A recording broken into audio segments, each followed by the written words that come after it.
Good afternoon, and welcome to the Narrow Path radio broadcast. My name is Steve Gregg, and we're live for an hour each weekday afternoon, taking your calls, as always. If you have questions you'd like to call in and discuss on the air about the Bible, about Christianity, anything like that, you don't have to be favorable toward Christianity to call in.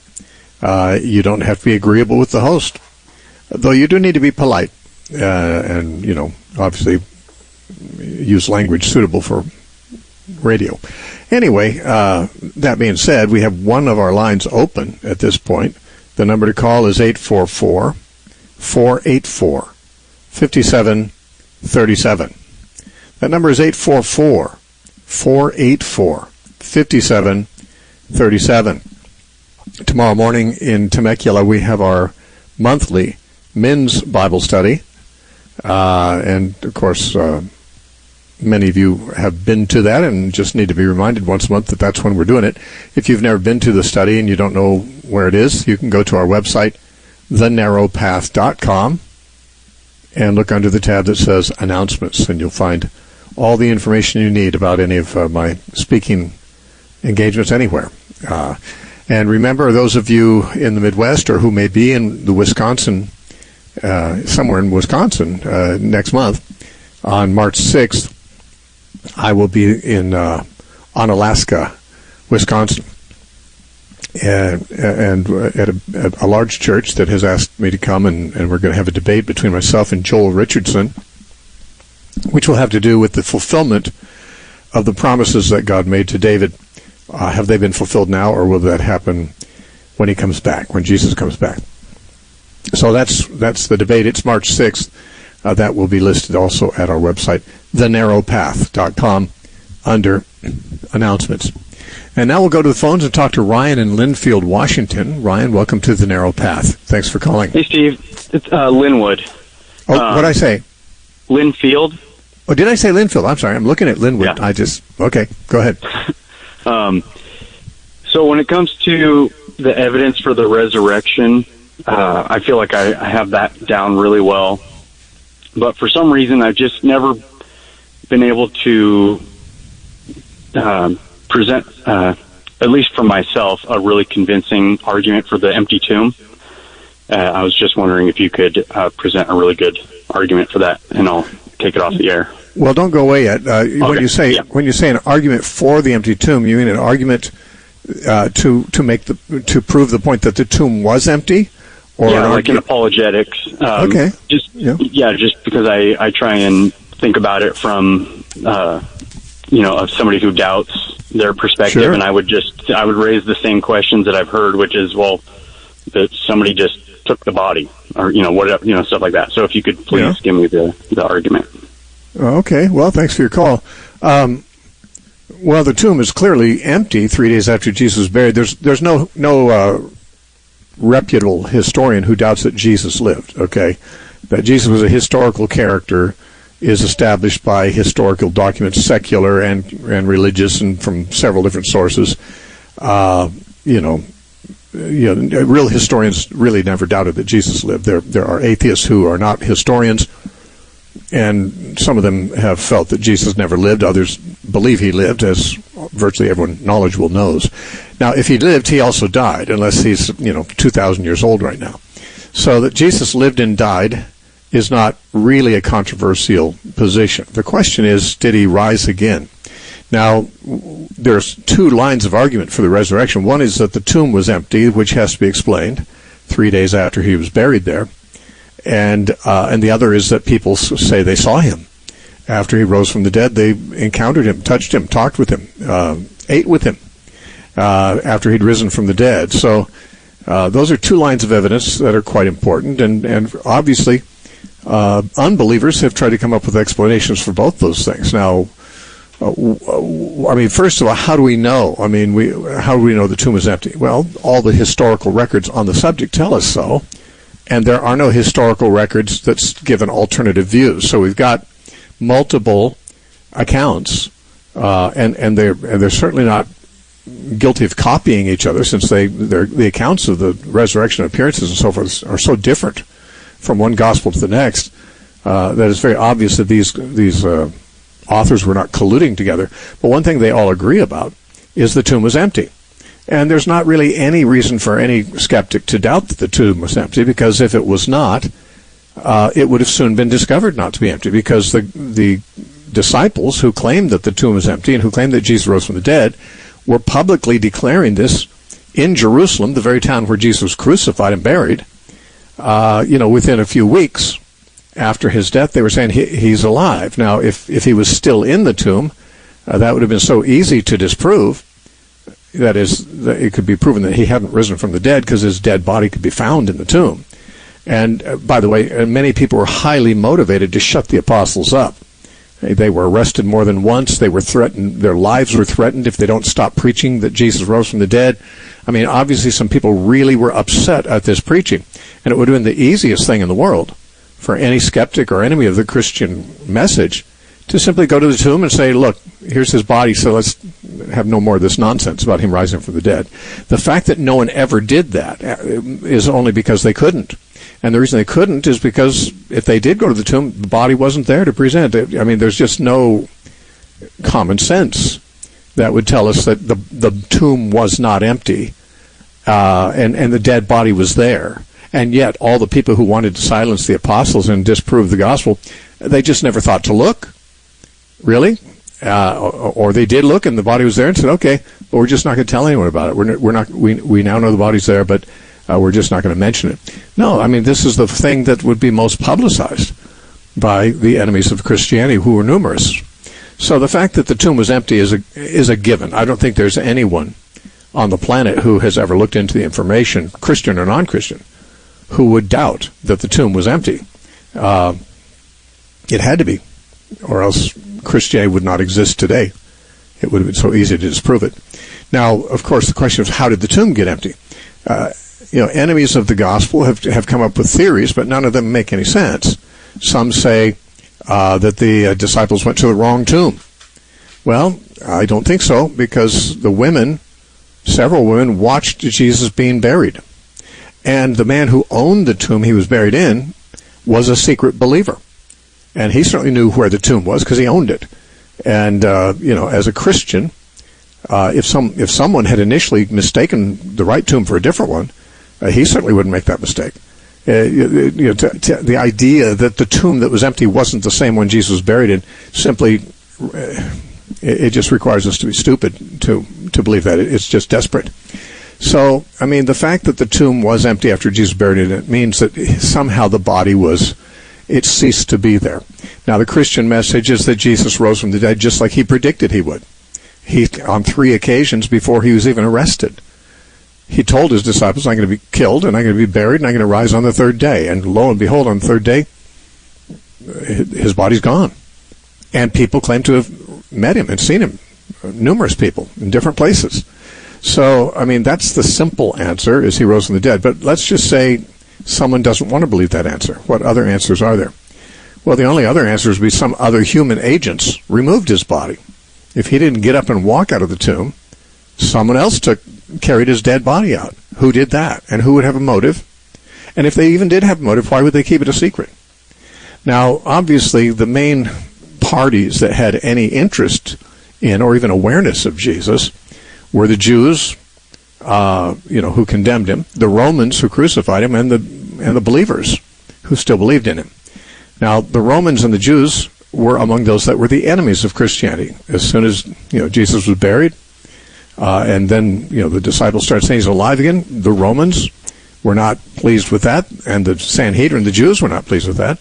So it's obvious that they didn't remove the body, because even if they did, and by the way, they could have, the Romans in particular would have been in the position to move the body if they wanted to, but they'd have no motivation to move it, and if they did have a motivation to move it, they would have no motivation to keep it a secret. As I said earlier, if the enemies of Christianity could have produced the body for public display, they certainly would have done it, and that would have been the end of Christianity before Christianity escaped the boundaries of Jerusalem. And so, I mean, the fact that the Romans and the Jews maybe could have moved the body, but would have no reason to, and if they did do it, they would have no reason to keep it a secret, makes those theories nonsense.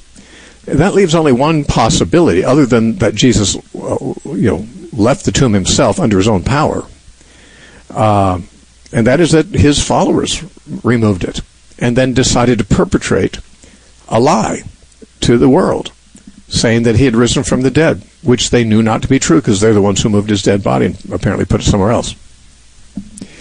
That is, I guess, what most people think is true if they're not believers.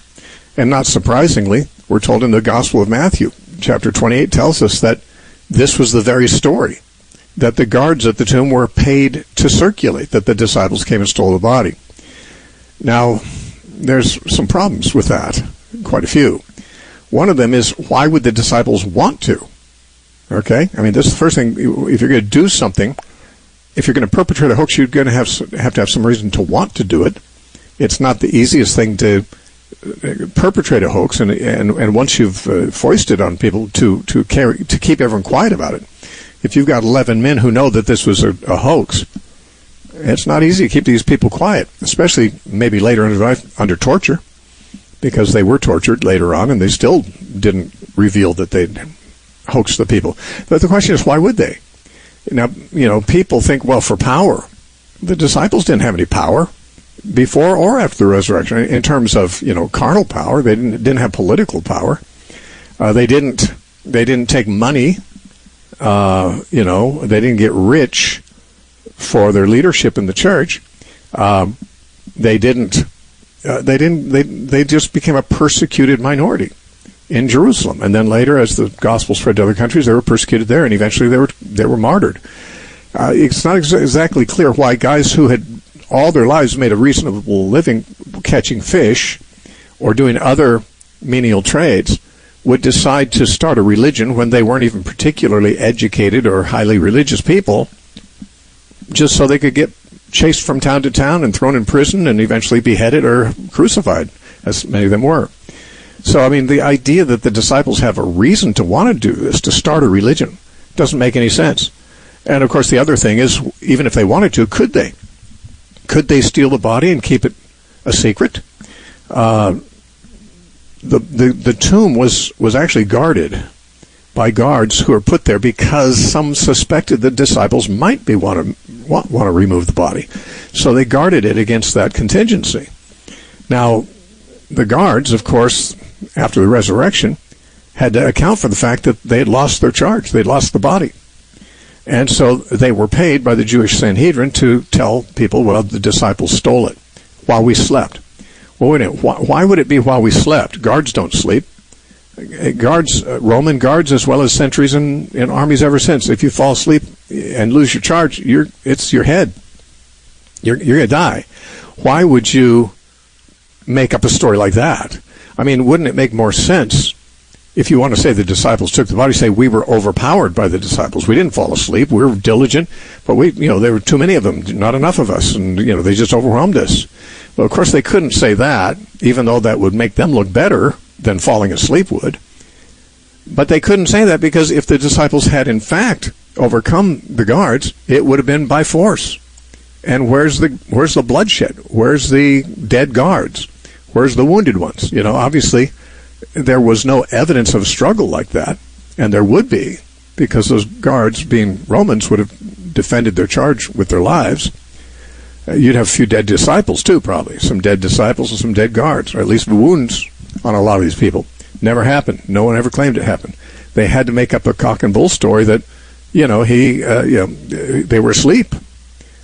And that would not look good for them. But the Sanhedrin said, you tell them that, and if the governor hears about this and you get in trouble, we'll, we got some stuff on him. We got stuff on him. We can protect you from him. And so anyway, there's really what else? How else did the tomb get empty? And then, of course, why did so many people think they saw him alive? Who, not in the distance, sitting at a table with him, sitting around a fire, eating fish with him, talking with him, walking on the beach, having a conversation, feeling his hands and feet as he invited them to, so that they'd know it wasn't a hallucination. Let's face it. If a person does not accept the straightforward explanation of the empty tomb, namely that Jesus rose and came out as he predicted in advance that he would, then they've got to come up with stories that don't make any sense at all. And Occam's razor obviously is the theory that the simplest explanation that covers all the facts without needing secondary and tertiary theories added to it is probably the right one. I think common sense would tell you that. Now, what's the argument against that Jesus rose from the dead? There's no witnesses, historical or otherwise, that have ever really brought any evidence or testimony that Jesus didn't rise from the dead. All the people who actually were there and knew something about it said he did. And the enemies of the gospel couldn't prove them wrong. So we got zero evidence for the proposition that Jesus did not rise from the dead. And we've got witnesses, multiple, that he did. What else? Well, besides that, there's no reason to deny that Jesus rose from the dead unless you simply deny that that kind of thing can happen. Now, this is really what we've got going on for the skeptics. The skeptics don't have any evidence that he didn't rise from the dead. They don't have any rational reason to say he didn't rise from the dead. They have a prejudice. They have a bias. They're bigots against supernatural things happening. If a man can rise from the dead, then supernatural things happen. And frankly, if supernatural things happen, then a man rising from the dead might be among the possibilities. And so unless you've just ruled out that supernatural things could ever happen, you have absolutely no argument of any kind against the resurrection, only bigotry. And if you have ruled it out, that is, if you've ruled out supernatural occurrences, you've done so without sufficient inquiry, because all around the world throughout history, there's the record and reports of people seeing lots of different kinds of things, which, seem to be supernatural. Some of them probably are not, but a lot of them seem to be. A lot of the healings and so forth, there's no natural explanation for. And Jesus wasn't even the first one who was dead and came alive again, nor the last. The apostles raised some dead people too, and Elijah and Elisha raised some dead people before Jesus came. So, it's not as if it was totally unprecedented, but it's exceedingly rare. And if someone says, well, I don't know anyone who's ever seen a man rise from the dead, well, good for you. Neither have I. I don't think I ever will. The Bible doesn't lead me to expect to see it. The Bible doesn't say, hey, because the Bible's true, because Jesus rose from the dead, you're going to see people rise from the dead all over the place. No, the Bible indicates this was a unique event. This was not an ordinary event. So, and it says that God is the one who did it. So until you can prove there's no God, you can't prove that God didn't do this. And since whether you have a belief in God or not, you've got to deal with the facts and the evidence. The only rational one that doesn't require a bunch of silliness is that, among the numerous supernatural things that have happened in the world, one of them is that Jesus rose from the dead. And it explains all the data without any, messing around with silly theories. It's simply the obvious case. All right, let's talk to, it's going to be Keith from Rancho Cucamonga, California. Keith, welcome to The Narrow Path. Hello. I enjoyed meeting you last night. And, it's you. How are you doing? Good. This is a very quick call, and God kind of placed it on my heart. And this is something that hopefully won't get you upset, but I know you wouldn't do it. But all those out there in Radio Land that invite Steve to talk, if you guys could, just look after him in terms of financially what he expended to get out there and spend the time with you guys, I think it'd be much appreciated. And I think it was something that we kind of discovered last night at the last minute. So whoever's going to organize these things for you in the future, hopefully they'll take that into consideration. And then secondly, actually, some people did help me out, so I appreciate good. I know that, they did, but it wasn't. I felt it was kind of piecemeal at the end, but that's okay. I just didn't know. So, and before you get to your second question, I just want to say this: it's not necessary for anyone to help me out when I come, and I very gladly come at my own expense. Although I benefit from people's generosity too. So, your next question, yes. It wasn't a question. It was a statement. Hopefully, I won't get your ire up on this. But you mentioned that your wife has been in a great deal of pain over the years, and I think I'm just speaking on your behalf that maybe everybody can offer her up in prayer on a regular basis, and have that kind of pain that regular has got to be quite an ordeal. And I've never heard you mention it, so I figured God kind of placed it on my heart to maybe mention that to the broader audience, that they would lift her up in prayer and alleviate her pain. And that's it. Thank you, Keith. I appreciate your thoughts. Okay, God bless you. God bless you, too. It was good meeting you yesterday. Bye-bye. Bye now. Let's see. James in Dallas, Texas. Welcome to the Narrow Path. Thanks for calling. Hey, Steve. Thanks for taking my call. Mm-hmm.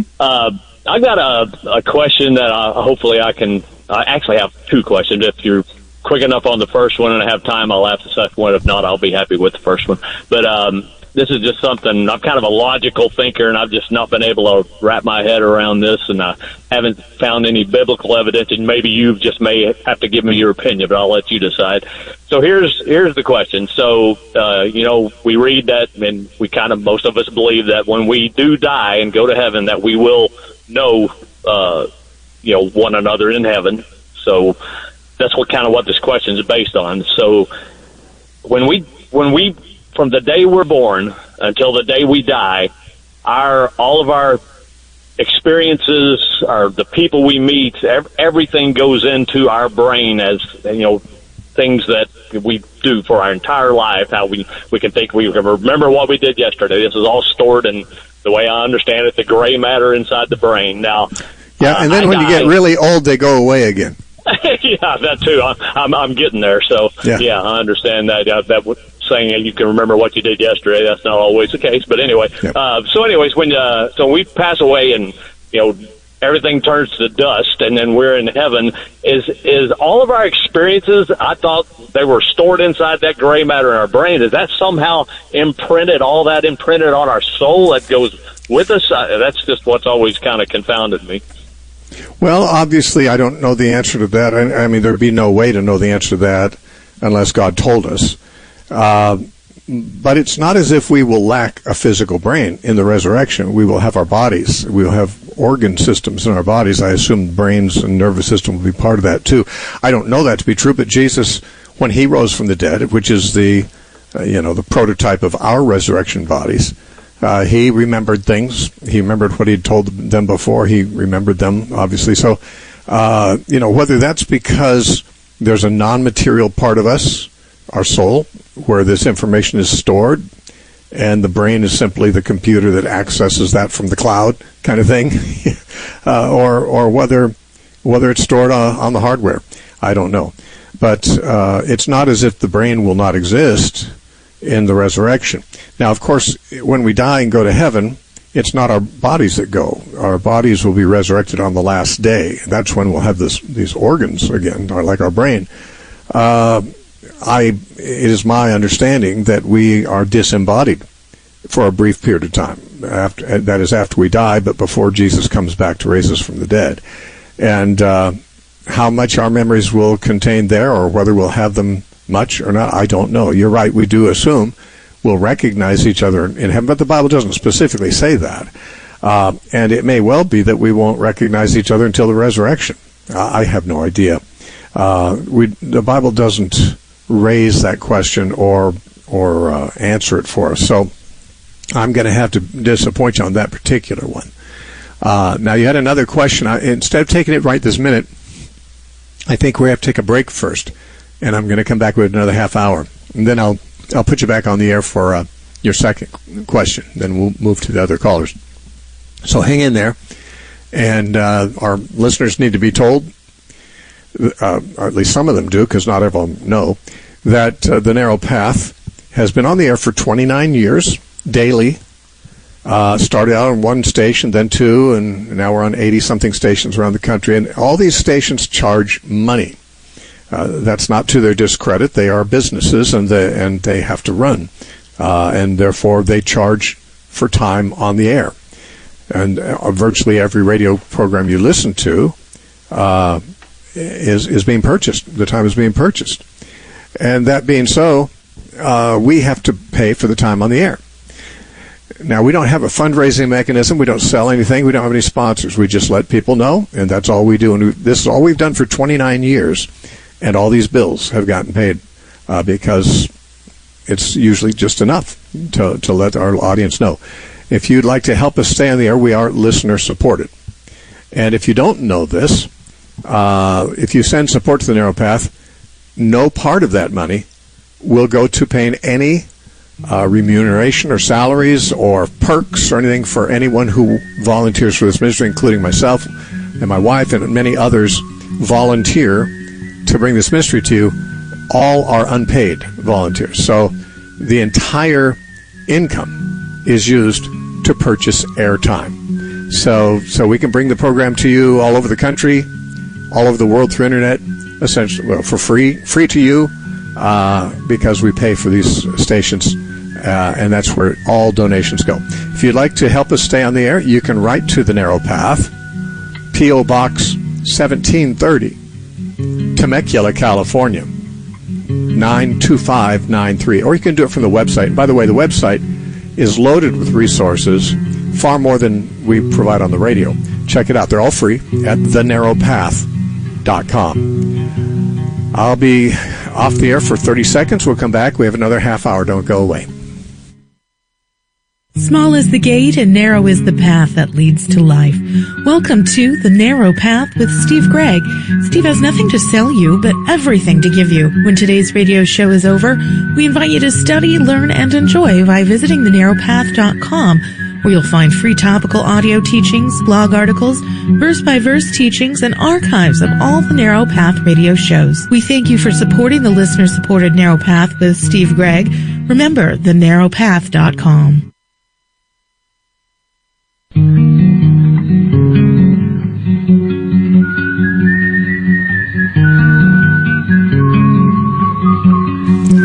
Welcome back to the Narrow Path radio broadcast. My name is Steve Gregg, and we're live for another half hour taking your calls. Actually, our lines are full, so don't bother calling right now. I'll give the number out again if we have lines open and time to spare before the show is over. I want to remind some who may be interested in Southern California that we have a monthly men's Bible study in Temecula, one Saturday a month. That's tomorrow at 8 o'clock in the morning. And much less frequently, maybe 2, 3, maybe 4 times a year, I speak at the Orange County Rescue Mission, which is called the Village of Hope in Tustin, California. And I'll be speaking tomorrow night there. They have a chapel service there. And when I do, it's just a Q&A. But they got a room full of people who are involved in different degrees of rehabilitation and so forth, and they have a lot of questions from the Bible. But it's not an open meeting, but we did check, and they will allow guests to come. So if you happen to be in Orange County and want to join us tomorrow night at 6:30, it's at the Orange County Rescue Mission called the Village of Hope. Information is at our website, thenarrowpath.com. It's a gated place. It's not high security or anything like this, but it's gated. And if you do come as a guest, you have to kind of go to the desk and tell them you're here for the chapel service. All right, enough on that. Let's talk to these people who've been waiting for a while. James from Dallas, Texas was on before. He had a second question. James, we can get to that quickly, but perhaps. Yeah, I'll make this quick. I'm sure you've probably answered this one before, but your answer to my first question kind of leads into this question. When Jesus was resurrected, and you mentioned he obviously had a brain and remembered stuff, my question on that is, if he was in his resurrected body, why do you think he still had his wounds from being crucified? Well, they helped to identify him to the apostles. They weren't sure it was really him. Remember, Thomas said, I won't believe he's alive until I see the holes in his hands and put my hand in the hole in his side. So that made it very clear this was not some imposter, some different person who kind of looked like him. This was the same person they had seen crucified. Now, whether these scars are there for all eternity or not, I don't know. Some have said that such scars and wounds as we receive, in suffering in the will of God, like martyrs, those will be like jewels and crowns to us in eternity, But obviously some people are so disfigured, even beheaded and dismembered in martyrdom, that obviously they're going to be put back together. So I don't know to what degree any scars or wounds on any of the rest of us will be part of our resurrected bodies. And I'm not even sure that his wounds will necessarily be always there either, or whether that was just necessary before his ascension. I don't know. I'm not answering with any knowledge at all about this. Okay. All right? All right. Hey, I appreciate it. Thanks a lot. Okay, James. Thanks for your call. Okay, we're going to talk next to Michael from Inglewood, California. Michael, welcome to the Narrow Path. Hi. Thanks, Steve. I was just at a Bible study, and the pastor was preaching about Revelation 22:15, and it mentions outside the gates are dogs and sexually immoral. Mm-hmm. And he was saying that the word for dogs, which is actually the same word for homosexuals, kind of in relation to Deuteronomy 23:18. And I couldn't find a Greek or Hebrew word that would be the same for dogs, especially since it says outside the gates are dogs and sexually immoral. So I guess my question is, does dogs mean homosexuals? Probably not. Like you said, the sexually immoral are mentioned as a separate category from dogs. Dogs probably do not refer to literal canines. It's probably a metaphor, like when Jesus said, don't give what is holy to dogs and don't cast your pearls before swine. Dogs, to the Jewish mind, represent an unclean creature. Now, you remember that the Jews used the term dogs as a slur against Gentiles, because Gentiles were not circumcised. They didn't have the law. They were considered morally unclean or spiritually unclean, and the Jews referred to Gentiles as dogs. And even Jesus did that in speaking to the Gentile woman, saying, well, we're not supposed to give the food that's for the children to the dogs. But some people are very offended that he said that, but she wasn't.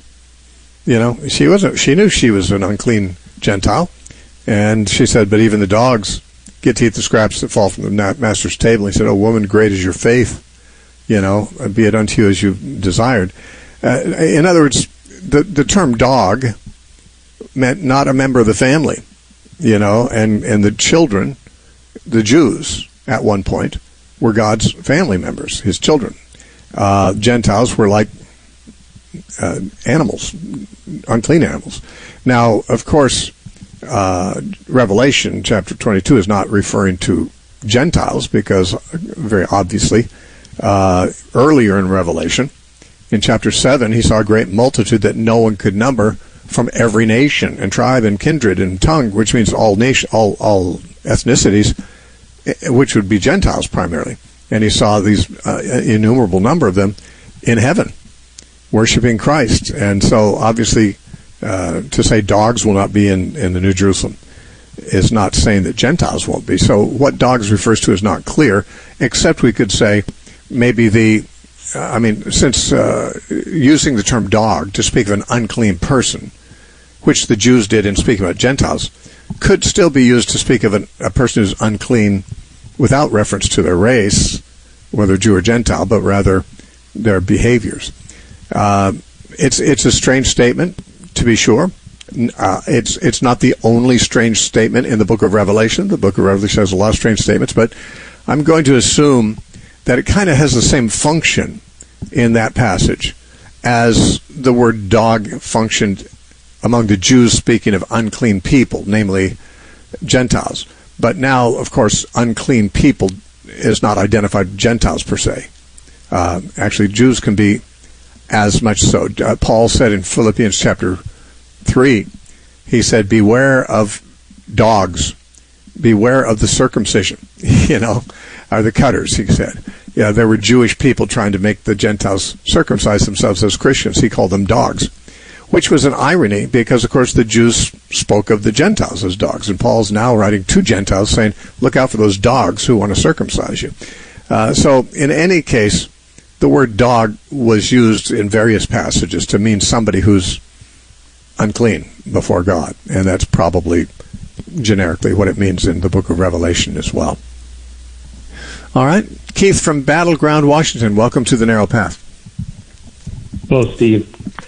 I've got a subject I wanted to discuss was whether Christian parents should baptize their infants and small children. And what I was hoping to do is just give a brief background of what I've heard you and other people say regarding that, and then I've got a couple of questions associated with that. Okay, if it doesn't go on too long, quickly, yes. Yeah, it would take about 2 minutes to do that, or I can shorten it up more if you want. Just be as brief as you can. We've got a lot of people waiting. Yep. Okay. So people that oppose infant baptism commonly state that they don't want to rely on church tradition. They want to rely on what the Bible says about baptism. Mm-hmm. And then they generally state 2 reasons that are offered as the biblical basis for their opposition to infant baptism. So reason 1 is that the only people that were baptized in the New Testament were those who the Bible says first believed before they were baptized. Mm-hmm. Therefore, infants are intellectually incapable of believing and should not be baptized. And then reason number 2 is baptism just signifies that you're born again, or it's just an outward sign of an inward change or a public confession of your faith. And therefore, we should only baptize people who are already Christians, and infants are intellectually incapable of making all those decisions to be a Christian and therefore should not be baptized. So my 2 questions are, question number 1 is in Acts 16, the account of Lydia's conversion. Mm-hmm. And can you read the part where it says the members of Lydia's household believed before they were baptized? Because I don't see that anywhere in the verses. And then my second question is, can you read for me anywhere in the Bible where it says baptism signifies you're born again, or is an outward sign of an inward change? No, I can't. But there are 2 cases where in the book of Acts that we read of a whole household being baptized. One of those is, of course, in the case of Lydia. She and her household were baptized. The other was the house of Cornelius, which was an earlier record in chapter 16. Of course, Cornelius' household were baptized too, but more the household baptism is mentioned in chapter 16 with reference to the Philippian jailer, and we don't read the specific information about Lydia's family believing, but the fact that they were baptized, and that we don't know of anyone ever baptizing unbelievers, you wouldn't have to. It's sort of like saying, I got baptized last week. You might say, well, what's that mean? What's it mean? Well, it means I'm a Christian. It means I became a Christian. I'm a believer now. That's why people get baptized, because they're Christians. There's no other reason that people ever got baptized in the Bible that we know of. But in the house of the Philippian jailer, it says in verse 33, he took Paul and Silas the same hour of the night, washed their stripes, and immediately he and all his family were baptized. Okay, so there's the other case. One is in, Acts earlier, actually. Anyway, here we have a whole family being baptized, just like Lydia's family was. Now, the next verse says, now when they had brought them into his house, he set food before them, and they rejoiced, having believed in God with all his household. Okay, so all his household believed in God, and all his household got baptized. So, obviously, I think it's pretty clear in all the other accounts. Lydia's is the only one where I didn't see that. And I guess maybe a little follow-up question would be, do you believe that there's like a 0% chance that the household of Lydia contained any small children or infants or people that didn't first believe before they were baptized? Well, we don't know how many Christian households had, or converted households had little children. I would say this, though, that if every person in the household was baptized, like the household of the Philippian jailer, we would have reason to believe that they all believed, just like the household of the Philippian jailer. I mean, that's the household baptism is accompanied by believing. Now, when it says that all of her household were baptized, because we live at a time where many denominations have practiced infant baptism, we might assume that if there were infants in the household, they would be included in all the household that were baptized. But the word all, of course, in many passages of Scripture, is not absolutely universal. I mean, let's just say her household had a lot of people in it. Maybe they had a baby or two even. But you know, if there's 8 people and 2 babies, and the 8 people get baptized, the baby's not being included, that would not prevent it from being said her whole household was baptized. I mean, that is to suggest the house, you know, the members of the household who were involved in the conversion that Lydia had. Lydia was converted, and we have to assume that if she baptized their whole household, they were converted too. You know, I don't really see anything that would support. But if you assume it's consistent with the others, then that would be your position. Well, yeah, if it's consistent with Christian practice, yeah. I mean, we don't have to guess whether it was the practice of Christians to bring people to faith and then baptize them. We have multitudes of indicators of that in Acts and in the epistles, but and in church history. But the question of whether sometimes babies were baptized is a separate question, because we know that babies have not been converted yet. They haven't repented. They haven't believed yet. They're babies. And therefore, to say, but though we have no record of it ever happening, we're going to suggest that sometimes babies, unconverted babies, were baptized. Well, we're not going to have any Bible support of that. And the only way you get it is by reading it between the lines in a passage that doesn't say it, namely about Lydia's household. So I'm just, you know, I'm not going to go with traditions of the church that you have to read things between the lines in one passage to support your position, when all the other passages on the subject indicate that baptism comes along with believing. Okay, that's how I would. Question. Oh, yeah. How about the second question? The second was? Oh, is there anything that says that baptism is just a sign of conversion? Yes. Well, no, we don't have the term sign used there, which is important, because those who do baptize infants argue that baptism is the sign of the new covenant, just like circumcision was the sign, and the Bible does use the word sign for circumcision. And those who argue for infant baptism say it's parallel to circumcision. Circumcision in the Old Covenant has its parallel in baptism in the New Covenant. Now, we know that circumcision was a sign. We know that circumcision didn't bring about a supernatural result in an 8-year-old Jewish baby. It was just a sign of the covenant. That's what God said very specifically about circumcision. And when he first instituted it in Genesis 17, he told Abraham it's a sign of the covenant. Circumcise your males. Now, if indeed baptism, pardon? Well, I have. I mean, it's the primary argument in all the books on baptism of infants I've read. That it's like, you know, the Jews circumcise their infants, and so Christians baptize their babies. I don't know what you've read on it, but if you read a book defending infant baptism and they didn't mention that, that's very strange, because I've read lots of books defending it, and that's their primary argument. That's what they lead with. And so, in any way, you know, if baptism is not the parallel to circumcision, then you've got no case for infant baptism at all. The whole case for infant baptism is based on the infant circumcision. On the other hand, if baptism is the parallel to circumcision in the Old Testament, well, circumcision is said to be a sign, and we should assume that then baptism is a sign too. We don't have a direct statement that baptism is a sign. I don't even care if it is or not. I mean, it's not something I care to defend. It's just you know, the information we have seems to support that. But if someone says, I don't think we have enough information to support that, I'd say, okay, then don't. You don't have to believe that. I have nothing at stake in my suggestion that baptism is a sign of you know, burial and resurrection with Christ. It's an antitype. Peter said that the type of baptism was, one of them in the Bible was Noah's family being saved through water in the flood. And he says the antitype to that is baptism. Okay, an antitype means it's the thing that something else is the type of. So salvation through the flood was the type.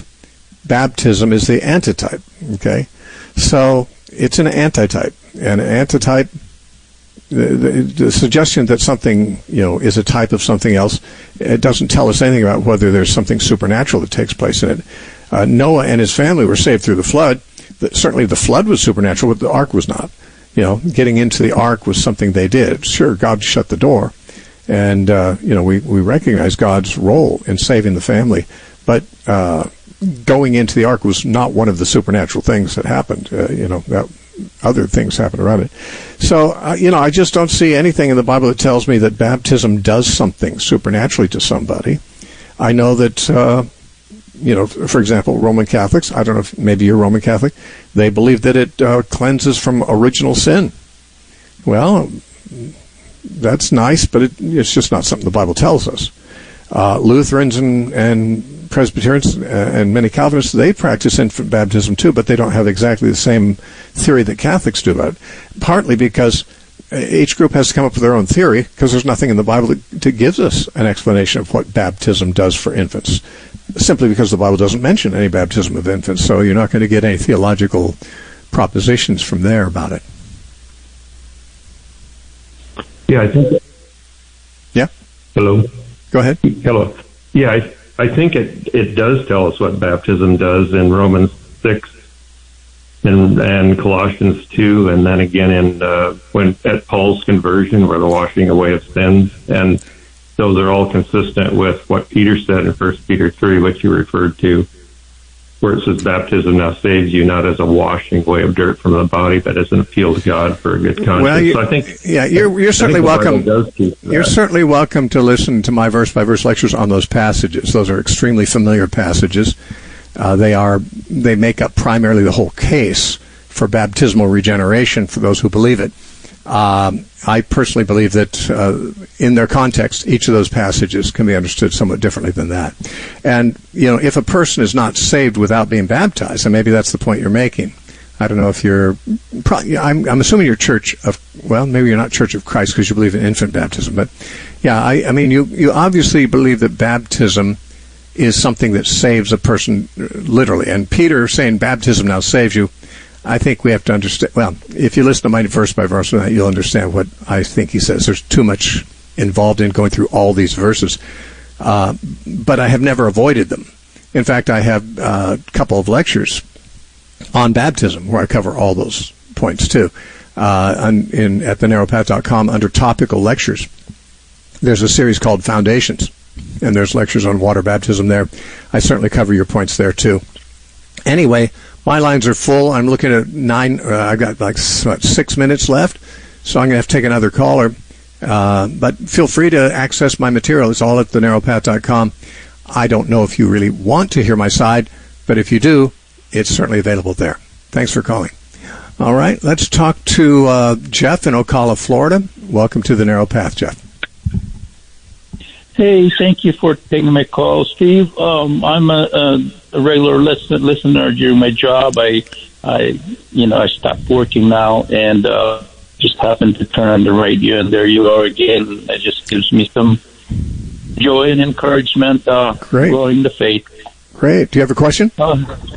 Yes, my question is first that I'm going to embark on this approach to studying the Bible called systematic theology, and the introduction of this, the teacher had some, for example, some perspective like as a Calvinist and as a Preterist and all that. That beside the point, I just want to know your views and recommendation on this approach. Okay. Well, systematic theology simply means, there's books called Systematic Theology by different authors where they systematize theology. And theology refers to all the different specific doctrines related to Christianity. So the doctrine of salvation, the doctrine of heaven and hell, the doctrine of the Trinity, the doctrine of creation, the doctrine of the fall, the doctrine of whatever, angels, that kind of stuff. And what a book like that does, it goes through all those different doctrinal subjects, and then it tries to systematize, is what's called systemized theology. They systematize all the biblical data on this topic, each topic, and so I don't think there's anything wrong with doing that. Now, you mentioned the one you're using is Calvinistic, and an awful lot of them are. It seems like Calvinists are the most interested people in writing systematic theologies, but there are systematic theologies that are not Calvinistic. But it does seem like most of the ones on my shelf are written by Calvinists, because they seem to like to put out books on systematic theology. Fine. I mean, I don't know what one to recommend, but yeah, to study systematic theologies, I systematize my theology in my head for the most part. I mean, not only in my head, I've organized it on paper too, but I don't know what to say about it, except that everyone who's a rational and logical person is going to systematize their theology somewhat. Otherwise, they won't be able to put together the biblical data on a subject into a coherent pattern. And of course, God's truth is organized. God's truth does go into logical patterns. So, reading the Bible to study a topic is really what systematic theology does. Only it takes all the major topics of theology and kind of gives topical studies of the Bible on it. In my lectures online, I don't call them systematic theology. But if you read my lectures about what are we to make of Israel, or when shall these things be, or knowing God, what you'll find my lectures do is they take these topics. They take eschatology in the case of when shall these things be. They take Israelology in the case of what are we to make of Israel. They take the theology of the Trinity and so forth in knowing God. These are things that systematic theologians do. I do that in my lectures. And I think that anybody who takes a logical and organized approach to understanding the Bible, in some measure, is practicing systematic theology. It's a good thing to do, to do. But realize that when you read a book of systematic theology, it will not lack the opinions of the author based on his own theology on some things. You just have to read with discernment. I mean, if he says the Bible says this about that, you just have to look at the Bible and say, does it? If it does, then he's right. If it doesn't, then keep learning elsewhere. I appreciate your call. Jimmy in Staten Island, New York. We don't have much time. I'm sorry for your call. I know that you always have kind of deep questions. I think I might take another Jimmy who we don't hear from much. Jimmy in Jamesport, Missouri. We only have about a minute or so. But Jimmy, go ahead. Hi, Steve. I'll make it really quick. Okay.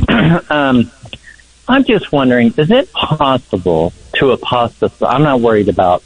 There's no sense. Is it possible to apostatize? I just need your question. That's not my question. Okay. We got 1 minute. Is it possible to apostatize without knowing it in your heart and yet be orthodox in your head? I think so. I think a person can drift away from God cluelessly.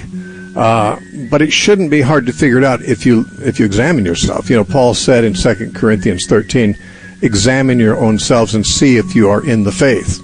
Now, of course, he was writing to Christians who had been in the faith. He's saying you better check it out and see if you still are, obviously.